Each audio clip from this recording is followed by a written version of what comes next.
My name is Bonilla, and I'm an actor. The Sicilian Atlantic City. Bro, this place opened like a month ago. I've been dying to go there. I lived in Brooklyn my whole life. Basketball. And they wrote about me in the newspaper. I know what you was trying to do, Jackie. You okay? She won't let me in the apartment. Come here, please. I'm trying to build a beautiful life for a family again. It's how you treat. Oh, yeah? You know the kind of guy Jordan is. You said you had something to talk about? I'm afraid that was a lie. You blew up the rap ship? And prepare to have your mind changed. I'm coming back stronger. You want to evaluate the situation real quick? I am just an icon. Look what we created. You were the inspiration for all of us. Why not just make a whole army full? What's the deal? It's your boy, I meant what he said. You know where I'm at. You know what it is, man. Powers Industry, home of new music and entertainments. In the building with my man. I don't have my homeboy with me, Power 105, DJ Ramo. He's currently in Mexico doing his thing, but the show goes on. You know what I mean? But I'm in the building with a phenomenal talent and this acting thing. You know what I mean? Representing BK all day, I heard. You know, Absolutely. Latino actor. Cooper Projects, DJ. how you doing? Cooper Projects. Amen. DJ Bonilla, clap it up for my man. What's going on, bro? What's up, brother? How you doing? I'm good. Yo, you have quite a body of work. Yeah, I've been doing this for about 15, 16 years now. You know, I started when I was in high school. Back when, like, you know how, like, everyone has to earn their stripes in whatever industry you choose. And earning your stripes often requires hearing a lot of no's.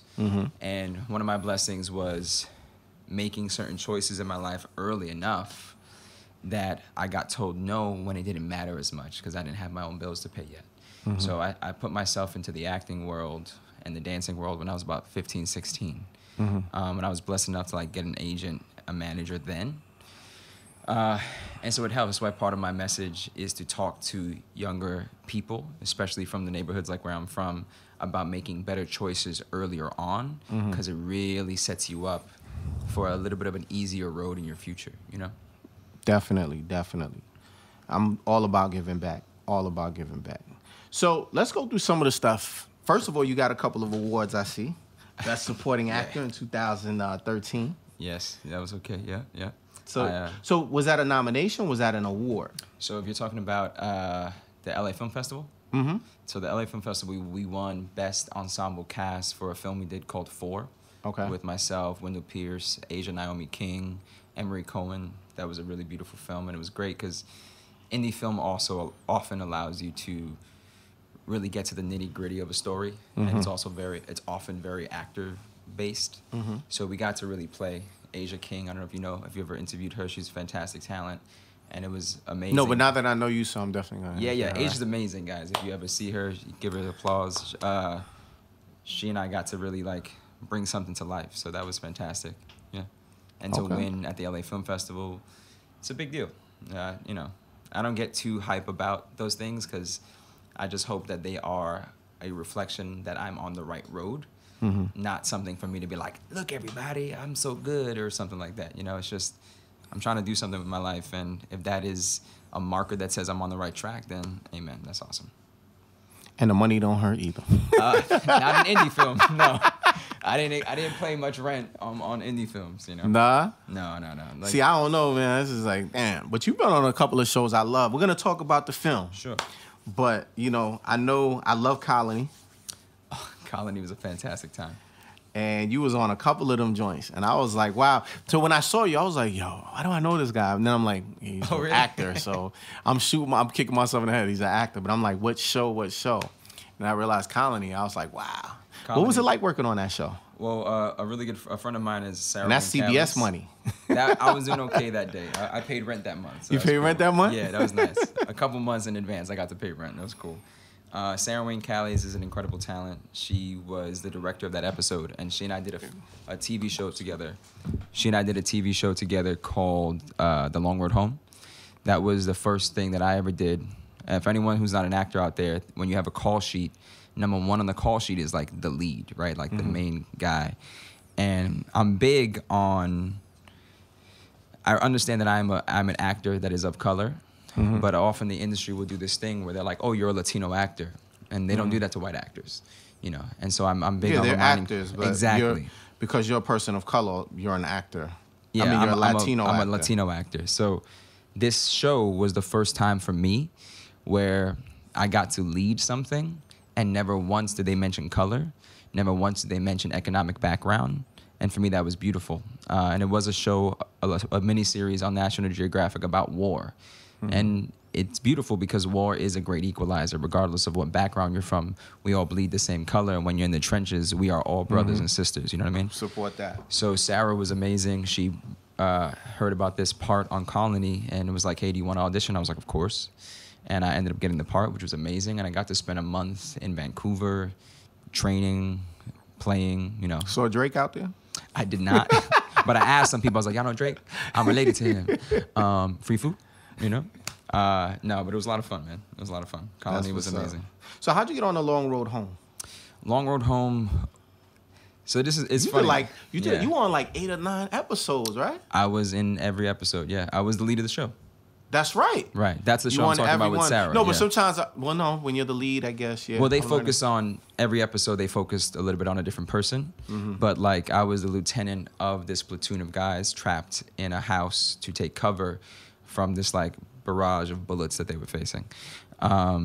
The real story is that they were trapped in that house for 8 hours until they were rescued, and one of their guys sadly passed away in the attack, Sergeant Eddie Chen.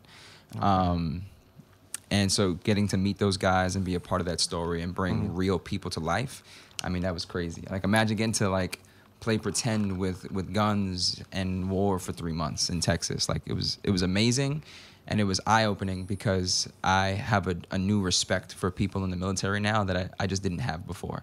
I have a deeper understanding for what it must take to serve that I just never could have even fathomed. It's incredible. And you were on Bull.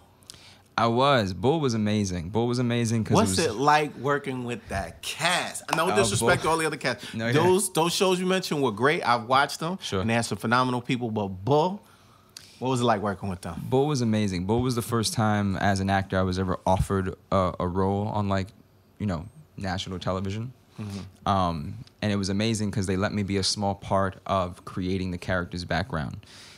In Bull, I played this cat who is actually from a different country, is here illegally. And often what happens with immigrants in America is we, as Americans, treat them as second-class citizens, like they're not good enough. Often this person is your taxi driver, or he's a janitor in your home, or he's serving you at a restaurant. And what you don't know is that man or woman could have been a nuclear physicist in their country, or was a doctor, was a lawyer, was highly educated, was 10 times as smart as you, if not smarter, and you don't even have any idea. Yeah, I hate that when you come here to the United States, that the education, a lot of they don't recognize that.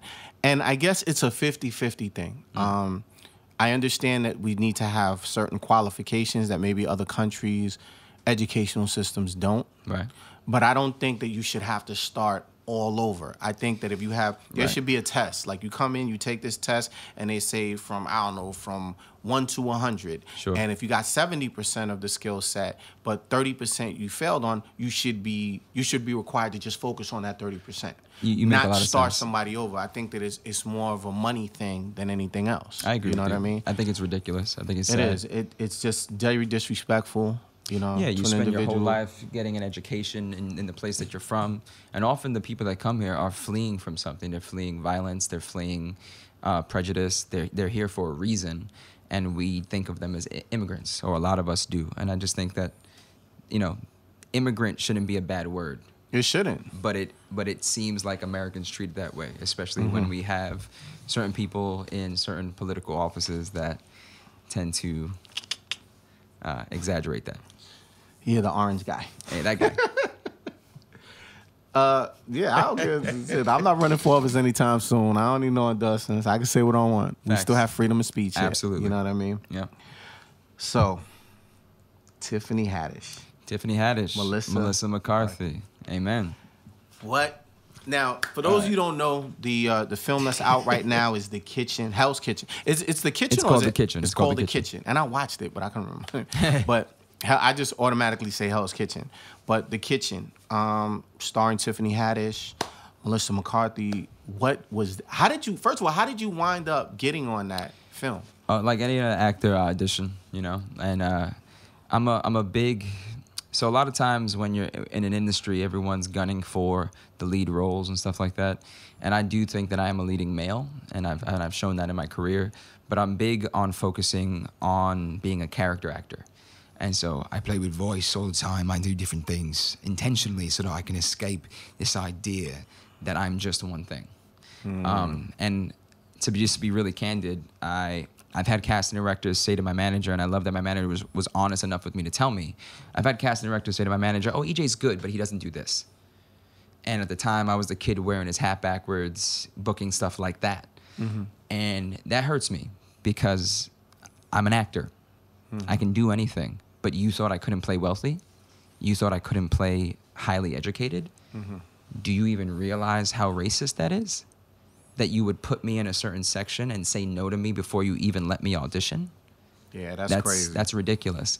And so I've made it, in some ways it's helped feed me because I've made it a mission in my career to show that you cannot peg me. I will go into casting offices in different voices. I'll play characters that are very specific that I've gotten to create.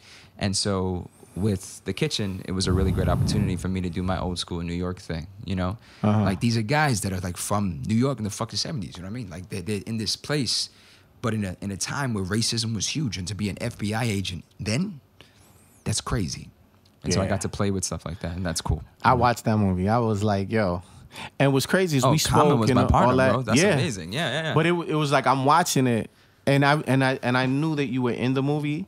Because when we spoke, you had announced it at the thing, and this was before it came out. Right. But I wasn't really looking. And then I'm looking, and I'm like, yo, this is this guy. Who's that guy? I'm like, yo. The guy with the puffy hair. I was like, that yo, guy. went to my phone. I was like, yo, this is him. Like, we do want to interview him now. Okay, he's not just bull. Well, That's no, cool. I would have interviewed you anyway. Amen. I would have interviewed you anyway. It has nothing to do with that film. I love that. Because had you not done The Kitchen, and if you ask any actors, they'll tell you a lot of people have grown and blown up to a different level that I've interviewed in the beginning, and they call me and they say, yo, I'm doing this movie. You want me to come out? I was like, yeah, hell yeah, come interview with me. See, that's fantastic. And I get a That's little love. gel from people in the game because they're like, yo, well, you need to send that over here. This is why we control it out here. Because when you do it certain places, they own it. Nobody's going to own what I do. You laughed when I said I wanted to interview this person. Oh, they're not big enough yet. But now they're big and they want to come knocking on your door, and that's not cool. Because I was having this conversation yesterday. A good friend of mine owns a business called Creativity Comes Naturally. You can find out on Instagram at Creativity Comes Naturally. And this young lady is an amazing party planner, and we're from the same neighborhood.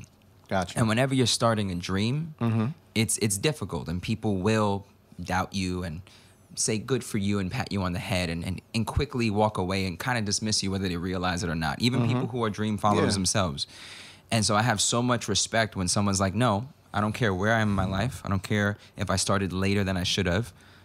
I love doing this thing, whatever this thing is. I am going to pursue it. I'm going to put my everything into it. I was chilling with her last night. Their company, the company she works for is called Fairfield Pro. And when I was really broke, they gave me a job. They're like friends of the family.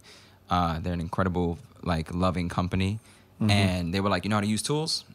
Okay, $15 an hour. And I was like, lifting up steel deck, broke for like, 2 shifts straight for like 16 hours directing traffic. And I don't know, I just love it when people have like what you're talking about, have the consciousness to have faith in someone despite what they've accomplished yet. You know what I mean? That's a very powerful thing. And I appreciate that, I also run an Unsigned Artist Showcase, and it's 17 years old. I was the first intern at Power when I started it. And I bring out a lot of record execs, Rock Nation, Bad Boy, producers, all that, to see some of this young talent and see what they can do with them. So I've been doing that for a long time, too. And people laughed at me for doing that. They're like, why you focusing on it? And I always remind them that, that's what happens, man. What's People will funny is laugh your at you favorite until rapper. you make it. Yeah, but I tell them your favorite rapper was your local rapper from back in the days. That's right. And y'all forgot that. Absolutely. You know what I mean? Absolutely. So it's just hilarious to see how people doing whatever. But How hard was it to keep a straight face? Because these are two of the funniest women on the planet. This is true. I'm just like, I'm watching the movie and they're dead serious. Like, it's all gangster with them. It is all gangster. But I think it's they did just a like, fantastic I job mean, too. when they say, all right, we done. I mean, there had to be some jokes. Can you give us a moment or something that you saw? So one of the things that did happen was because my character is pursuing these women, we didn't have a lot of scenes together. A lot of it is Common and I in like an FBI undercover van watching them from afar. But when you have people that are as talented as Elizabeth and Melissa and Tiffany, I know that like in between these very serious gangster moments on film, they would cut and crack the heck up because they had to. They're three powerful, talented women, and I give it to all of them. I wish I would have gotten to share more screen time with them, but it's about time that we see what women are capable of when they have the opportunity to do something, that they are often more powerful than men in a lot of ways, you know? This is true. And, you know, I think you're just doing your thing, man. You're just doing your thing. I'm so impressed. I appreciate that. Thank you. With you as a person. You know, aside from the accolades and stuff, just you as a person, you know? I appreciate that. And that's what's up. Now, skipping to the next project. Okay. Will Smith. Yeah. How are you getting these movies? You got The Kitchen. Now you got the joint with Will Smith. Right. Talk to us about the joint with Will Smith that's coming. And how'd you get on that? And You know what's what? That is going pretty on? cool, isn't it? That's Yeah, pretty cool, it's like, man. yo, you go from The Kitchen to Will Smith. You know what I mean? I got to play like an undercover, like high-level government operative who is a sniper.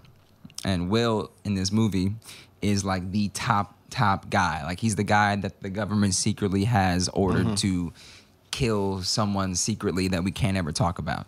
He's like the top sniper in the world. And so this brother did an amazing job because he's not just playing himself.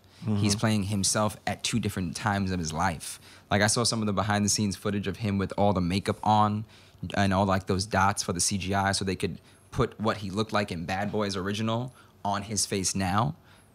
To play two different roles and be talking to yourself and still be able to be emotionally available and present and there from two different sides of the same scene. I mean, honestly, that's incredible. And so to get us to be a small part of that experience with them was amazing. Ang Lee is one of the greatest directors in the world right now.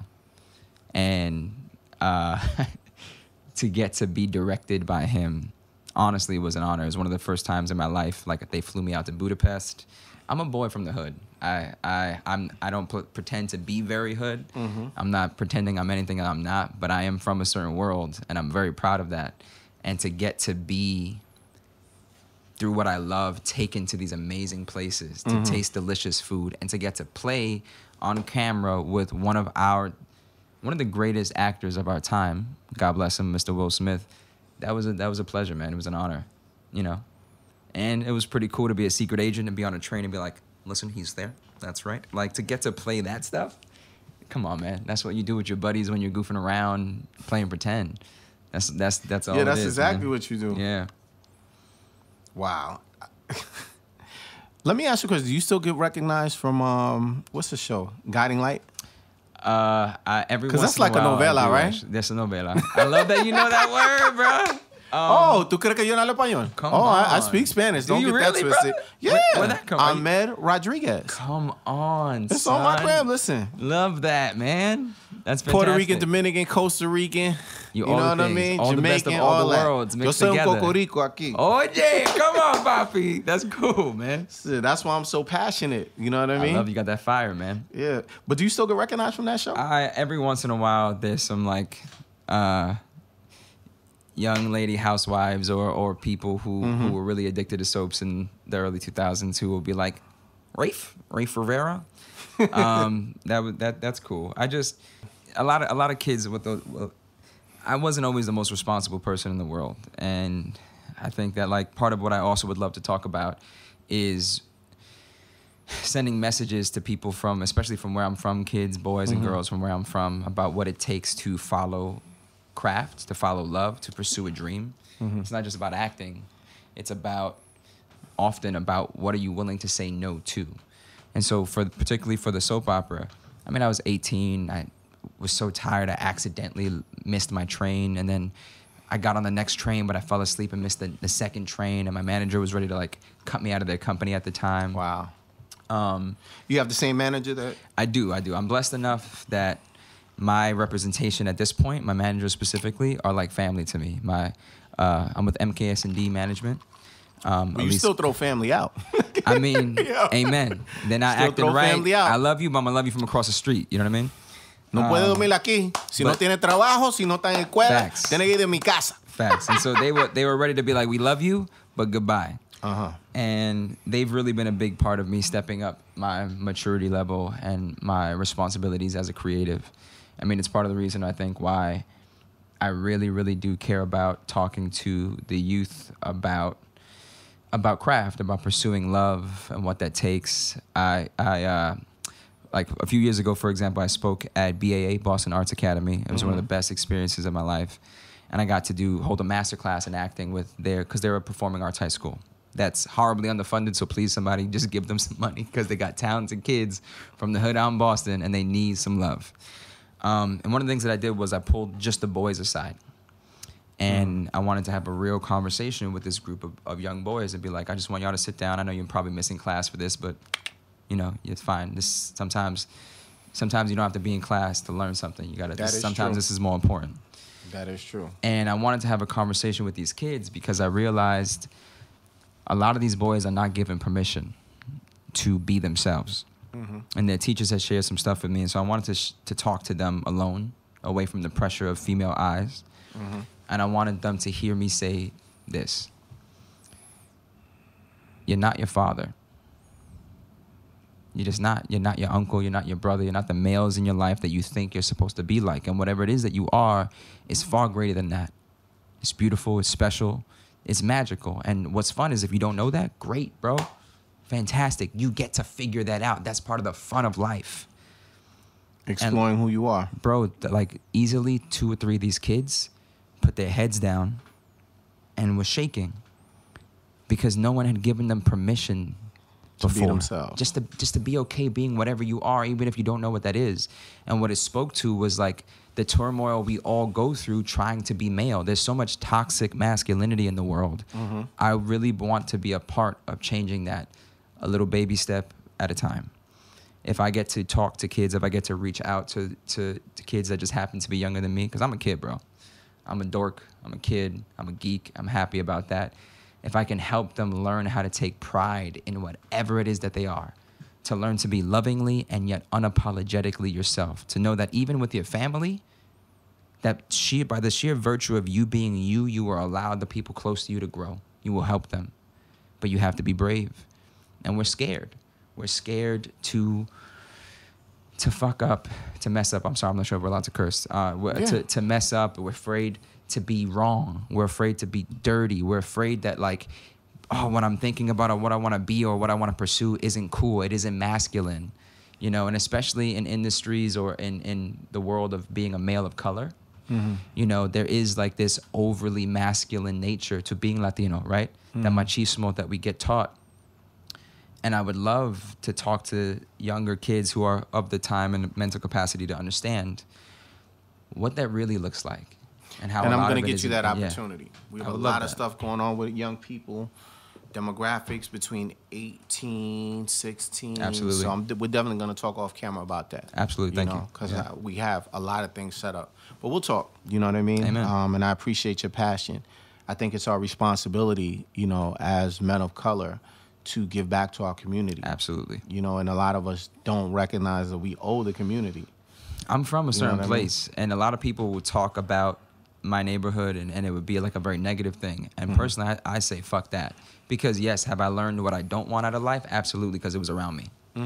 But have I also learned about community and kindness amongst strangers and love? Absolutely. Brooklyn is filled with diamonds in the rough. I love that. Ooh. Brooklyn is filled with them. Okay. You know what I mean? You don't write poetry?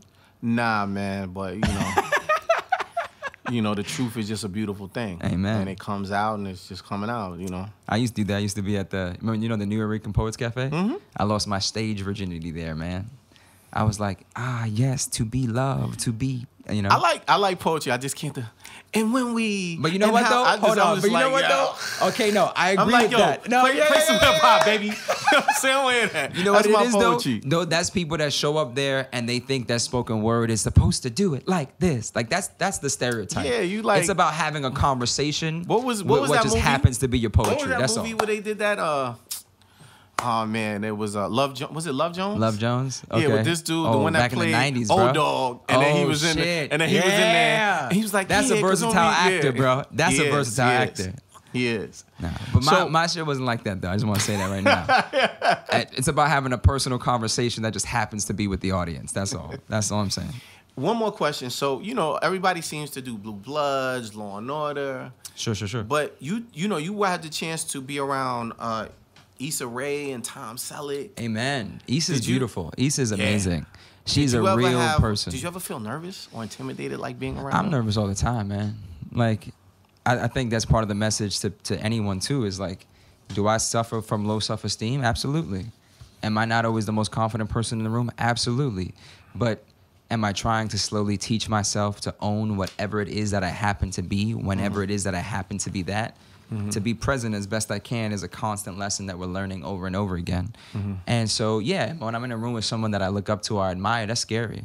I was on set with Will Smith. I was absolutely nervous. Yeah, He may I not can ever imagine. know that. He might have thought that this kid was like a little dark and he's weird. I don't know. But that's all part of the journey, man. That's always part of the process. Well, he was a hip hop artist, so Yeah, you know, he digs it, man. He's a kid too, you know? He gets it, man. He's from Philly. But yeah, I absolutely get nervous, but I think that what will focus you, what will help let the nerves dissipate, is focusing on what you're here to do. And I'm not here to be EJ. EJ may feel overwhelmed, but as my coach, anyone who's in New York City who wants to be coached by an amazing, who in my mind is the best acting coach, period, right now. His name is Anthony Abeson. Any young actors who want to pursue the craft, look him up, anthonyabeson.com. As he always says, you don't have the luxury of being overwhelmed because you are portraying those that already are. So the focus what's comes up. by putting your love into what you're here to do. I'm here to tell I a like story. that. I'm on a soapbox for someone. Someone needs to hear this, and there's a reason why I'm speaking. So let me put my love and my energy into them, into my choices, so that EJ's BS can dissipate. Before we get out of here, Yeah, favorite hip hop artist and why? that's funny. I mean, I'm a kid from Brooklyn, and in junior high school, it was If absolutely you say Jay. Jay-Z, Well, it was Jay. Well, because you gotta remember, I was like 11 when Blueprint came out. okay. And Nah, you can say Jay-Z. He's one of my favorites too. I Right. came in front, so you can say Jay. And then my brother introduced me to Nas when I was about 13. And then I learned about Wu-Tang. And I actually, you know what? Meth might be one of my favorite hip-hop artists of all time. Yeah.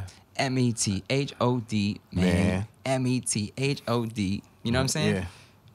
Part of the reason that's true, is because I got to have real conversations with him. The dude's a genius. I think that he has the ability to stay relevant no matter what age or time. I think he is one of the most intelligent humans I've ever met in my life. And he has this ability to be himself in any environment. We went out, we did this film called The Mortician together back in like, I don't know, 2011 maybe. And in between scenes, we would just sit and chill and talk. And this brother opened up to me and just talked to me about his history and was so willing to easily be free and open with a younger kid. was high? Not at that time, I'm sure. God He was bless him. like, yo. No, not so- on set. He's very professional on set. I don't know what happened once we called cut, but like, you know yo. what I mean? And in to Shaolin. it's funny because Yo, he's a funny guy, man. I'll fight to Wu-Tang. Yo. I trained Muay Thai for years, and I'll put that shit on in the gym, and I'll jump rope to Wu-Tang. I'll jump rope Wait, to you everything. learned what? What's that? Muay Thai. Muay Thai is a Thai kickboxing. Thai kickboxing. Yeah, I'm not a very violent person. I don't really get into altercations, but I do believe in being able to, if you need to, protect yourself. And So you one of them dudes, hold up. So when you be, so like somebody approach you, they're like, yo, get away from my woman. You like, I'm like, brother, hey man, chill. could you please? And Yeah, you like, honestly, and you blocking his no, shot. this is true. Because This is true. that probably would aggravate. I'd rather get my ass kicked than to have somebody. You ever see that shit? You trying to hit? Yeah, It's like when they hold somebody by their head. And I they just like, want yo, to be man. your friend. Let me And buy you you a drink. brother. I just need you to calm down. So Yo, man. this is. And you like, I used to be afraid of falling people, over tables. right? I used to be afraid of people, and I learned that one of the best things you can do to really defend yourself is, without being violent, sincerely look at someone in the eye with zero fear, and that will scare the shit out of them. So there are people who have been very aggressive in front of me, and instead of being like, oh, please, sir, don't, no. Because, yeah, that's you trying to get out of altercation, but you're also allowing this person to put fear into your heart. I don't believe in that. So even if I am afraid, I'm going to take a breath, and I'm going to look at you and be like, hey, man, look, I understand why you're upset. I'm not here to hurt you. Oh, look, hey, man, look, let me buy you a beer. I mean, I was just in this movie. She came up. I'm sorry. I didn't mean to intimidate or bother anybody. I understand why you're upset. I parked in your driveway. I did this. I did that. I get it. As a male, I understand. And often, that person who's like, and I have had dudes like fucking going crazy and opening up my door, and you look at them with seriousness, and you say, hey, man, look, why are you so upset? Okay, I understand that. You know what? If I was you, I'd be upset too. I'm sorry. I respect that. But you don't look away. You don't show them fear. They calm their asses down real quick. You're like, this nigga crazy. And well, honestly, some of it is that. I learned that like in junior high school to be like, you know what, man? You got it. God bless you. When you have zero fear, when you don't show them your fear, because that's not for them to know, people do get scared. They get disarmed. And that tells you something about why people are aggressive, that they want to put fear in your heart so they can feel more mature or above you or alpha. You ain't gonna alpha me, but I will allow you to be a king amongst a room filled with other kings. You know what I mean? Damn. Amen. I'm gonna go to my Eddie Murphy. I mean, Do you know who you messing with? You know the fuck you messing with, motherfucker? In Cell Block 3. Shit. You don't know. No, yeah. But that's what's up. So listen, man, tell her it was great having you, man, and definitely gonna bring you back. And I wish you the best on your journey. I appreciate it. that, It bro. looks Thank like you it's so going much. to great places, and you all seem to be a very good human being for our people. You know what I mean? And that's what it's about. But tell everybody your social medias, how they can get in contact with you. Yes, if anyone wants to call me, my number, I'm just kidding. Please look me up on Instagram. That is what I use the most. It is EJ_Bonilla. That's BONILLA. That's at EJ_Bonilla. That's on Instagram. It's also my Twitter. And anyone who needs advice, I'm not here just to answer every question, but I am, as best I can. I try to get back to people, especially people just need help sometimes, man. People need a little bit of love, and I'm always about giving love. It's easy to be mean. It's easy to be angry, and people underestimate the power of kindness and love. It does not make you weak. It takes a lot of effing strength to be that person despite your frustrations, because sometimes I want to kick something. Sometimes I want to scream, and I know that that is okay, and that's what I would tell my younger brothers and sisters. It's okay if you're angry, but let's have a conversation, because peace and love and letting go of the bullshit is way more powerful than holding on to those weights. You know what I'm saying? Support that. Amen. Thank you for coming out, brother. Thank you, brother.